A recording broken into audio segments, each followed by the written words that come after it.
Hello. അപ്പോൾ സ്കൂളൊക്കെ തുറന്ന് എല്ലാ കുട്ടികളും നല്ല കുട്ടികളായിട്ട് സ്കൂളിൽ പോകാനൊക്കെ തുടങ്ങിയിട്ടുണ്ടാവും. അപ്പോൾ അമ്മമാരുടെ കാര്യം എടുത്തു കഴിഞ്ഞാൽ രാവിലെ ഷടുപൊടി പോകുന്ന ജോലിപ്പാടായിരിക്കും. രാവിലത്തേക്ക് കഴിക്കാനുള്ളതും ഉച്ചയ്ക്ക് ലഞ്ച് ബോക്സിലേക്കുള്ളതും എല്ലാം കൂടെ ഒരു ബഹളമായിരിക്കും.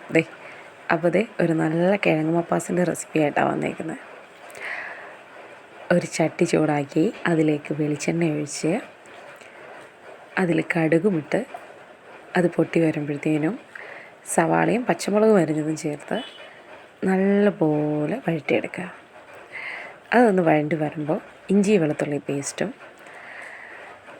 അതിൻ്റെ കൂടെ ഒരിത്തിരി മഞ്ഞൾപ്പൊടിയും കൂടെ ചേർത്ത് നല്ലപോലെ മൂപ്പിച്ചെടുക്കുക. അത് മൂത്ത് വരുമ്പോൾ 2 സ്പൂൺ മല്ലിപ്പൊടി ചേർത്ത് ഇനി പറയാൻ പോണത് എൻ്റെ ഒരു ടിപ്പാണ്. കുരുമുളകും വെളുത്തുള്ളിയും കൂടെ ചതച്ചത്, അതൊരു ടേസ്റ്റാണ് കേട്ടോ.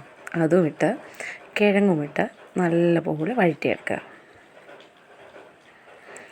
നല്ലപോലെ വഴങ്ങണം കേട്ടോ. നല്ലപോലെ വഴറ്റിയെടുത്ത ശേഷം അതിലേക്ക് ഒരിത്തിരി ചൂടുവെള്ളവും കൂടെ ഒഴിച്ചിട്ട് വേവാൻ വിടാം. അത് നല്ലപോലെ ഒന്ന് വെന്ത് വരട്ടെ. അപ്പോഴത്തേനും ഒരു മിക്സിയുടെ ജാറിൽ തേങ്ങയും പെരുംജീരകവും കൂടെ നല്ല പേസ്റ്റ് പോലെ അരച്ചെടുക്കുക. അപ്പോഴത്തേനും നമ്മുടെ കിഴങ്ങൊക്കെ വെന്തിട്ടുണ്ടാവും. അപ്പോൾ ഈ അരപ്പ് ഇതിലൊഴിച്ചിട്ട് നല്ലപോലെ കുറുകി വന്ന് കഴിയുമ്പോഴത്തേനും നല്ല കറിവേപ്പിലയും പച്ചവെളിച്ചെണ്ണയും ചുറ്റിച്ചെടുത്ത് കഴിഞ്ഞ് കഴിഞ്ഞാൽ സൂപ്പർ കുറുമക്കറി റെഡി. പിന്നെ ഇതിനകത്തൊരു സ്പെഷ്യാലിറ്റി, തക്കാളിയുടെ ആവശ്യമേ ഇല്ല. സൂപ്പർ ടേസ്റ്റാണ് കേട്ടോ. Thank you.